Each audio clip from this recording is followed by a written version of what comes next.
I found my boyfriend and my crush have been sleeping together, and they want me to join.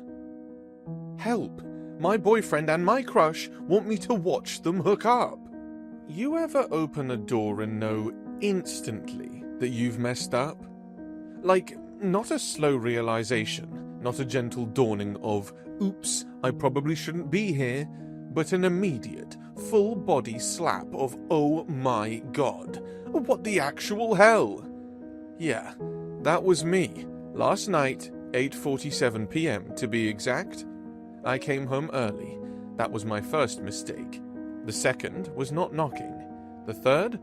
Well, the third was opening the bedroom door and seeing my boyfriend and my crush absolutely going at it. Naked, sweaty, loud. And let's be super clear about this. Clearly not new to the game.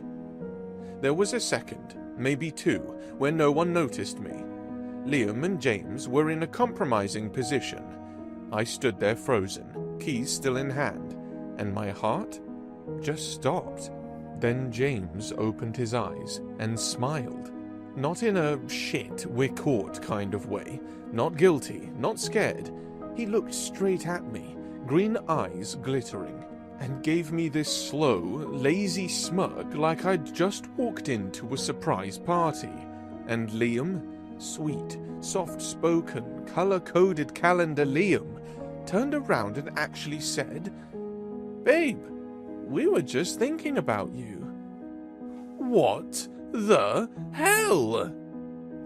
I should have yelled. I wanted to yell, or cry, or throw something. I think that's what you're supposed to do when you catch your boyfriend screwing someone else, especially someone you've been low-key obsessed with for the better part of a year. But instead, I just stood there, staring, waiting for the rage to hit. It didn't. My heart was pounding. Sure, my mouth was dry, but mostly, I just felt weirdly frozen. Like I'd just walked into the wrong movie halfway through and couldn't decide if I should leave or just sit down and try to catch up. James was the one who broke the silence. Of course he was. He grabbed a sheet.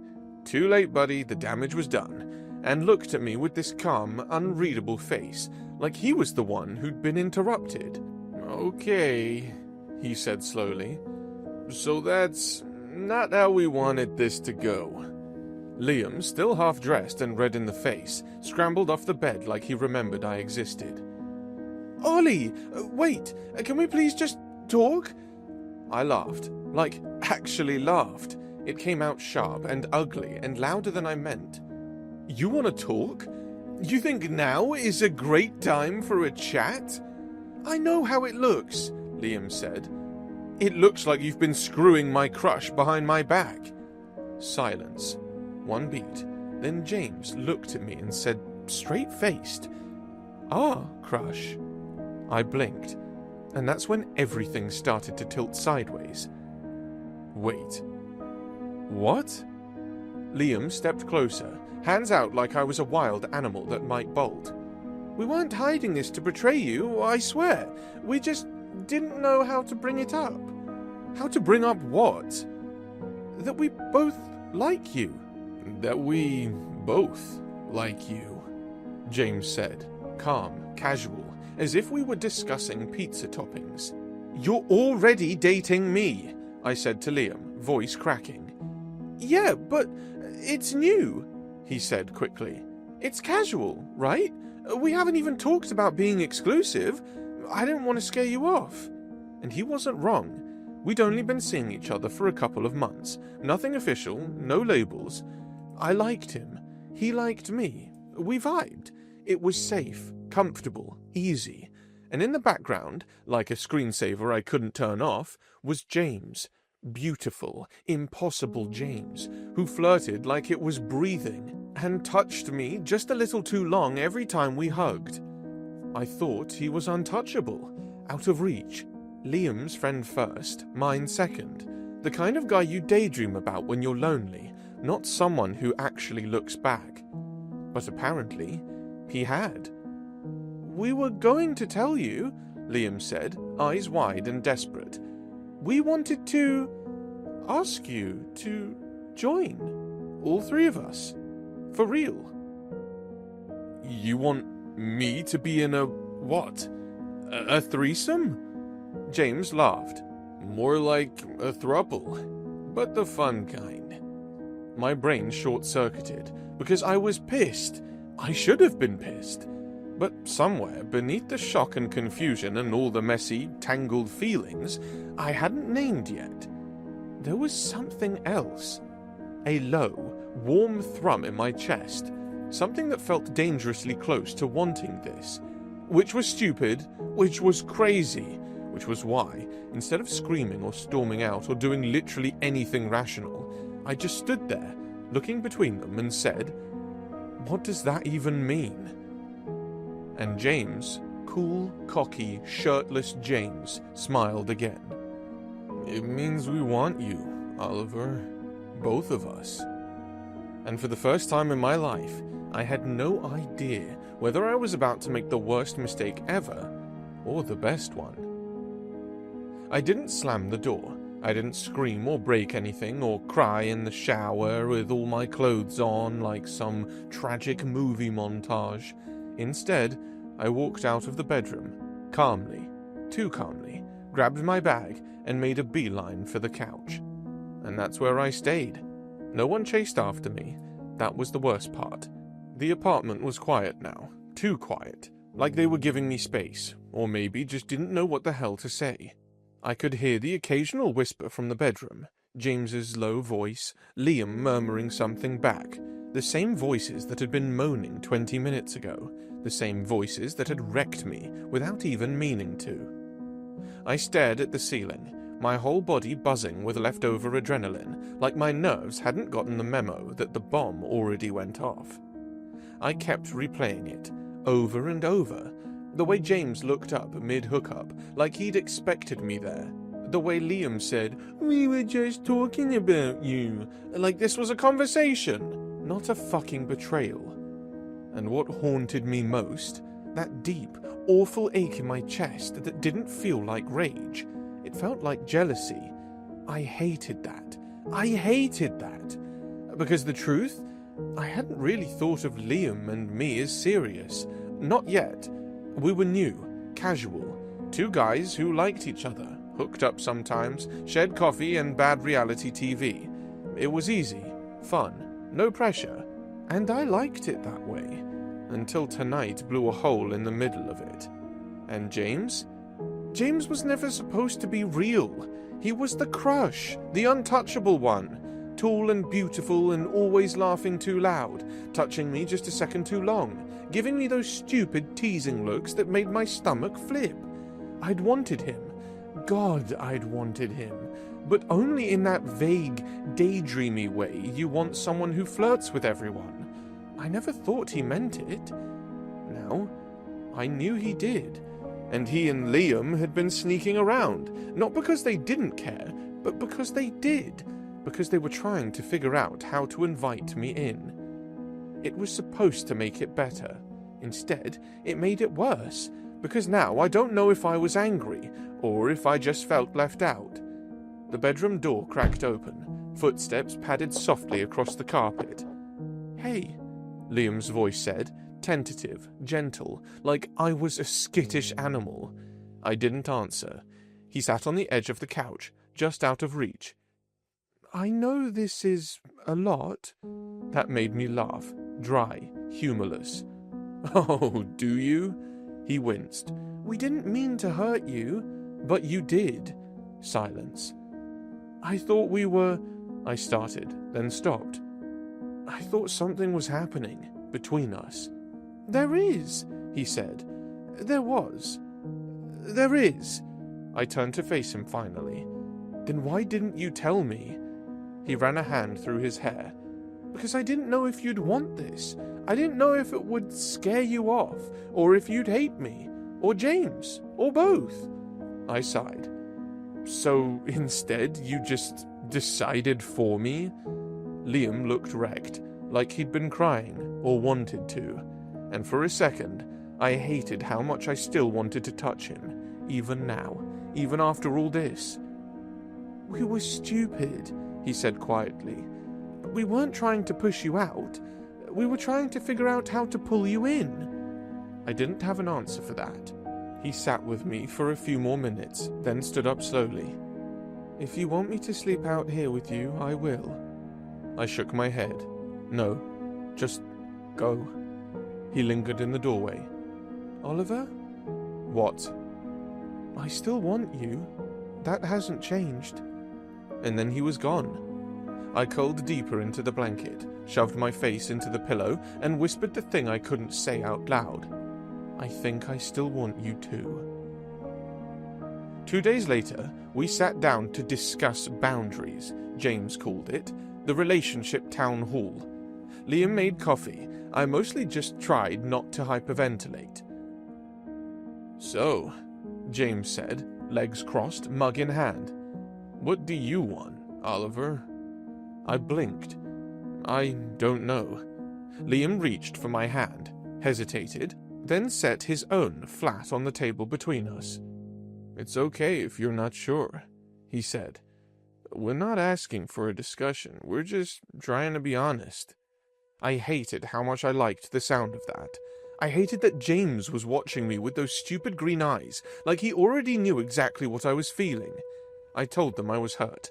I told them I felt left out. James nodded. "Fair, we messed up." I told them I didn't know if I could do this. James just smiled. "Then let's go slow." Liam looked at me, soft and steady. "We're not going anywhere." And God help me, I believed them. It started so small. A movie night, the three of us curled up on the couch, some dumb action flick playing in the background. I was squished in the middle, awkward and tense, arms crossed like a kid at a dentist's office. Then James bumped my knee. Liam draped a blanket over us. A slow, warm hand landed on my thigh. James leaned over and whispered, "You're gay?" I nodded, couldn't speak. And then, so casually I could have screamed, he kissed my neck. Soft, brief, like a test. I didn't pull away. Neither did Liam. The next thing I knew, I had one hand in James's hair and the other tangled with Liam's, and my heart was doing Olympic-level gymnastics. It wasn't sex. Not yet. It was touch. Real. Careful. Deliberate. Like they were learning my body in a whole new language. Then I felt something strange, deep in my chest, like I belonged there, for a second. It started slow, a brush of Liam's fingers against mine, barely there, but deliberate. My breath caught, the air between us shifted, charged with something sharp and electric. Every glance, every almost touch, simmered just beneath the surface. James stood close, his presence like gravity. His eyes were dark, unreadable, and full of heat. Liam leaned in, his voice a rasp. "Your pace, Oliver.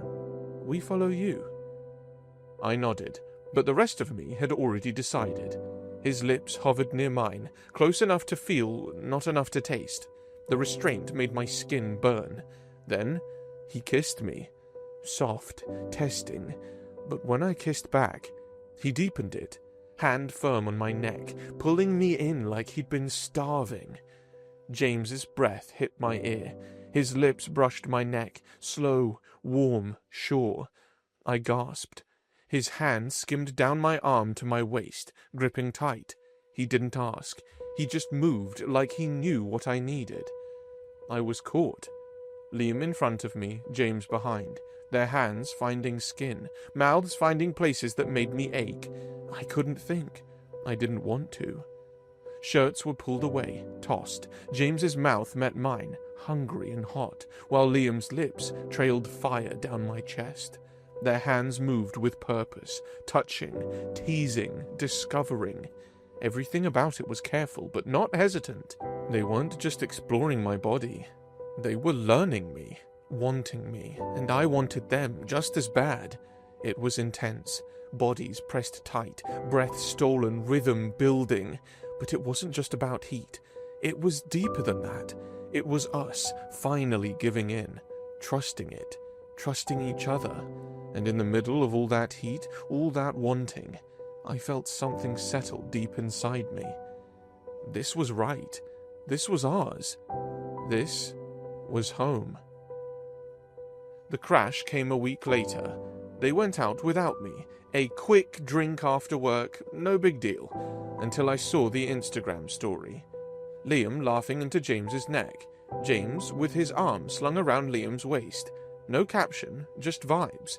I stared at my screen like it had personally betrayed me. They didn't do anything wrong. We'd said we weren't exclusive. I wasn't even sure what we were. And still, my chest hurt like a punch to the ribs. They came home late, tipsy and glowing, and I pretended to be asleep. Liam climbed in next to me, whispered, "Hey, babe," like nothing was off. But I didn't respond. I didn't know how. The next morning, I snapped at James for using my mug. I cried in the shower. I made excuses to leave early, and when Liam finally cornered me in the kitchen, looking hurt and confused, I said the thing I'd been terrified of since day one. I don't know if I can handle being extra. Liam took my face in both hands, looked at me like I was made of glass. "You're not extra, Ollie. You're essential." I wanted to believe him. I really, really did. We had a bad day. Like, a truly garbage, everything goes wrong kind of day. Work was hell. My car battery died, I spilled coffee on my shirt and cried in the middle of a Rite Aid. Liam had a fight with his brother. James was snippy and sarcastic and clearly overwhelmed. I came home expecting silence. Instead, I found Liam making grilled cheese and James building a pillow fort in the living room. "Therapy fort," he explained. Liam handed me a sandwich. "You don't have to talk, just come sit." So I did. We curled up under a blanket, all three of us tangled in a mess of arms and legs. James rubbed my back, Liam played with my fingers. No one said much, but the quiet wasn't empty. It was safe, and for the first time, I didn't feel like the third wheel. I felt like part of the machine, one piece of something strange and warm and real, and I thought, maybe this doesn't have to be perfect. Maybe it just has to be honest. It started with a wine glass. Well, technically, it started with James making a dumb joke about how Liam's the favorite, and me not laughing. But the wine glass breaking? That's when shit got real. "You always take his side," I snapped, arms crossed. James blinked at me like I'd slapped him. "What are you even talking about?" "You know what I mean," I said. "Every time there's tension, every time I say something even remotely uncomfortable, you both close ranks like I'm the outsider." Liam stepped in, palms up. "That's not fair." "Oh, isn't it?" I said, a little louder than I meant to. "You two had months together before I even knew what was going on. You got to fall into this thing while I'm just trying to catch up, and you don't even notice how it makes me feel." "I notice," James said quietly. "Then why does it still feel like I'm a guest in my own relationship?" That's when James threw the wine glass in the sink. It didn't shatter like in the movies. It just cracked, then rolled and clinked into a bunch of forks. The silence after that was loud. "You think this is easy for me?" he said, voice low and trembling. "You think I don't feel out of place sometimes? You think I don't see how close you and Liam are? And wonder if I'm the one on the outside?" Liam looked between us like he wanted to disappear. "Guys," he tried, "please." But I was on a roll now. "Then maybe none of us belong here," I said, instantly regretting it the second it left my mouth. James flinched, Liam's face dropped, and just like that, everything cracked open. We didn't talk for an hour. James took a walk, Liam sat on the balcony staring into nothing. I cleaned up the broken glass with shaking hands and thought about Googling how to break up with two people at once. But then, eventually, we all ended up on the couch. Not touching, no one in the middle, just three guys sitting like strangers, emotionally hungover. I didn't mean what I said. I started. About none of us belonging. That was just the part of me that's scared talking. James nodded slowly. Yeah, I get that. I say shit I don't mean when I'm scared too. Liam looked between us. I don't want to lose either of you. James turned to me. Can I ask you something? And I want the truth. Okay. What do you want, Oliver? Not what you think we want. Not what makes it easier. Just you. That question knocked the air out of me. I sat there, chewing on it like gristle. And then, finally, I want to stop feeling like I'm auditioning to be part of this. I want to stop pretending I'm cool all the time when I'm not. I want to feel like I matter to both of you, not just as a third, but as an equal. Liam's hand reached for mine, nervous, soft. You do, he said. We just suck at saying it. James let out a small laugh. We're good at sex, terrible at communication. That's been our whole thing. I don't just want sex, I blurted. I mean, yeah, that part's great, but what I'm scared of losing isn't the sex, it's the us. Whatever the hell this is, the weird, soft parts, the stupid inside jokes, you guys making fun of my coffee order, James humming in the shower, Liam falling asleep on me during movie night. That's the stuff I don't want to give up. Neither of them said anything right away. Then James shifted closer. Okay, he said. So let's start over. No more guessing, no more assuming, just honest answers, and patience, and space when we need it. Liam nodded. And check-ins, real ones, not just sex and vibes. James smiled. Still want the sex and vibes, though. We all laughed, wobbly, exhausted, but real.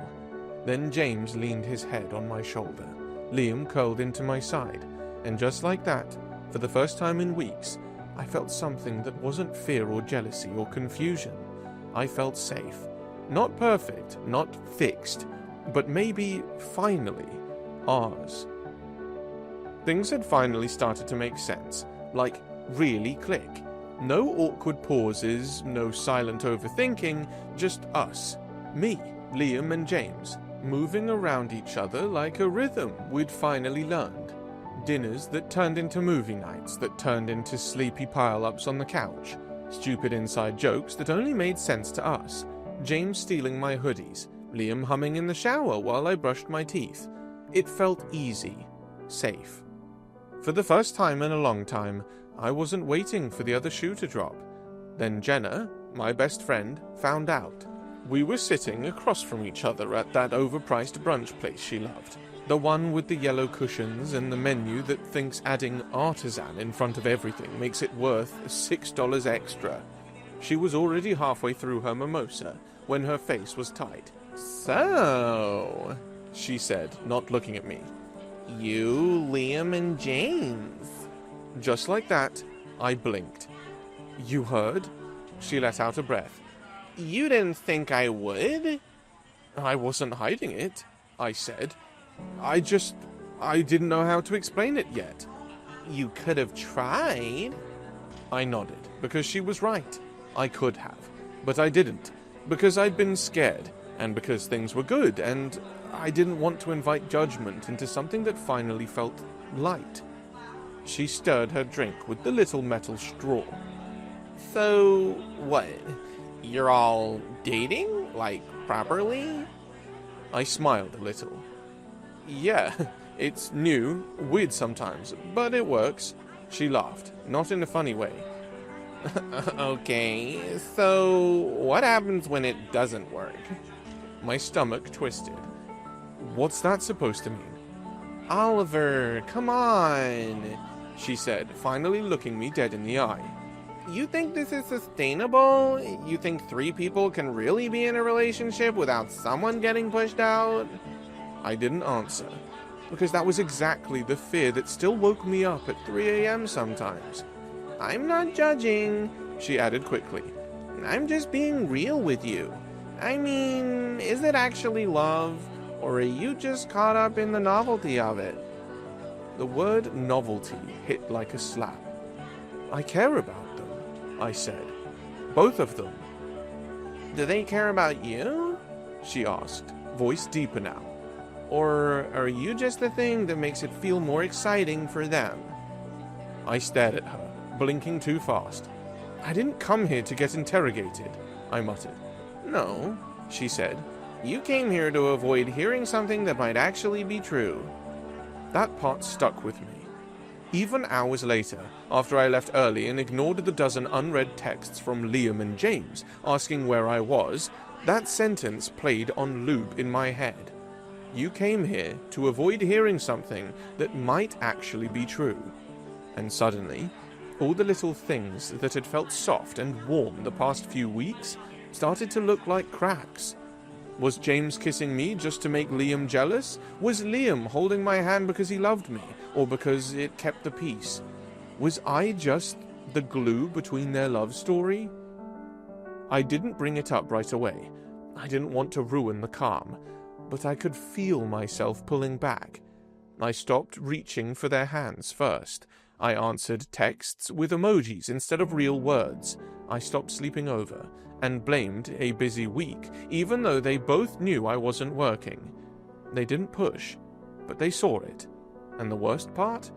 I started wondering if maybe Jenna was right. If maybe I had built a fantasy around something that wasn't made to last. Because love is supposed to be easy, right? So why does mine feel like a secret I was afraid to be proud of? It was the little things that started to shift first. I didn't have a grand epiphany. I didn't sit down and make a decision in some dramatic monologue. It was more like I just started living again, instead of overthinking everything. I came over to Liam and James's place one evening, just like I used to, and for the first time in weeks, I wasn't second-guessing it. No doubts, no wondering if I was the third wheel or just filling some role in their dynamic. It was just me. Liam was cooking when I walked in, wearing one of those old band t-shirts I loved so much. James was on the couch, sprawled out, legs hanging over the edge, scrolling through his phone. He looked up, smiled at me like he'd been waiting for me all day. "Hey, there you are," he said, voice soft, inviting. No judgment, no weirdness. I smiled back, leaning against the doorframe. "Yeah, thought I'd stop by." "You know, you don't have to just stop by, right?" Liam called from the kitchen. "You're welcome anytime." I could feel the difference, the warmth in both of their voices. They weren't just being polite, they genuinely meant it. And suddenly, I didn't feel like I was waiting for anything anymore. I just belonged here. "I brought dessert," I said, tossing a bag of cookies onto the counter, giving Liam an exaggerated wink. "And I'll even share, if you really want me to." James laughed, and then his face softened. "You always bring dessert when you're trying to be sweet," he said, standing up and walking over. He brushed my cheek with his thumb in that easy, affectionate way. I just leaned into it, let myself enjoy the touch without overthinking the meaning behind it. "Good to see you," Liam said quietly, glancing over from his place by the stove, his voice full of that familiar warmth I'd missed. And in that moment, I didn't need words or explanations to tell me that I was exactly where I was meant to be. No more running, no more hesitation. Things didn't get easier overnight, but they got real in a way that felt like we were all learning how to do this on our own terms. No playbooks, no expectations, other than the ones we set together. One evening, after a long day of us hanging out and just being together, no pressure, no weirdness, Liam and James and I were sitting on the couch, watching some ridiculous movie.